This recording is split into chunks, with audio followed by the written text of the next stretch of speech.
ভিডিওটিতে ক্লিক করার জন্য আপনাদেরকে জানাই অসংখ্য ধন্যবাদ। আপনারা দেখছেন আপনাদের প্রিয় ইউটিউব চ্যানেল এমপ্লয়ার সাপোর্টার। তো ফ্রেন্ডস, সবাই কেমন আছেন?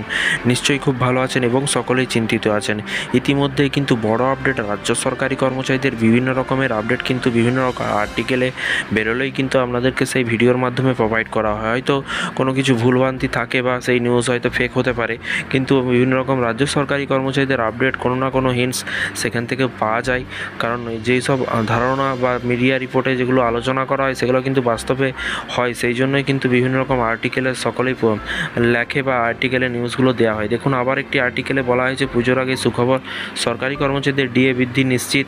এবং এখানে বলা হয়েছে জোর আন্দোলনের মাঝে কিন্তু কেন্দ্রীয় সরকারি কর্মচারীদের জন্য এসেছে বড় খবর। দীর্ঘ অপেক্ষার পর কিন্তু সেপ্টেম্বরে সরকারি কর্মচারীদের মহার্ঘ ভাতা বাড়ানোর ঘোষণা করতে চলেছে কেন্দ্র সরকার। বিভিন্ন সূত্র থেকে কিন্তু জানা যাচ্ছে সেপ্টেম্বরের শেষ সপ্তাহে সরকারি কর্মচারী এবং পেনশনভোগীদের জন্য ডিএ এবং ডিআর বাড়ানো হতে পারে। এবং সাধারণত দীপাবলির আগে কিন্তু এক সপ্তাহ বা 15 দিন আগে কিন্তু এই ঘোষণা করা হয়, কিন্তু এবার নির্বাচনের কারণে কিন্তু কিছুটা আগে এই ঘোষণা হতে পারে।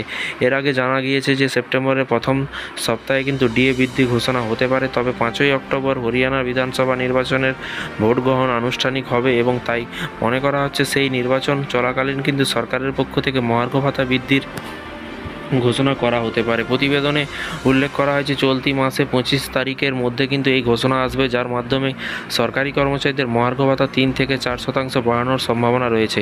তো ফ্রেন্ডস, এই ছিল আজকে একটি ছোট্ট আপডেট। এই ধরনের কেন্দ্র বা রাজ্য সরকারি কর্মচারীদের বিভিন্ন রকমের আপডেট পেতে চ্যানেলটিকে ফলো করবেন। হতে পারে আবার স্থায়ী অস্থায়ী চুক্তিভিত্তিক কর্মচারীদেরও আপডেট আসতে পারে, তাই চ্যানেলটিকে সাবস্ক্রাইব করে রাখুন। যারা সরকারি কোনো প্রকল্প, বিভিন্ন রকম ডিপার্টমেন্টে আপনারা কাজ করছেন, কোনো প্রকল্পের আন্ডারে কাজ করছেন, বিভিন্ন রকম আপনাদেরকে দপ্তর দেওয়া আছে, সেই সব দপ্তরে কাজ করছেন, অবশ্যই স্থায়ী অস্থায়ী চুক্তিভিত্তিক রাজ্য সরকারি কর্মচারীদের সমস্ত রকমের আপডেটও কিন্তু আপনারা এই চ্যানেল থেকে পাবেন। তাই চ্যানেলটিকে সাবস্ক্রাইব করে রাখতে ভুলবেন না। Thank you.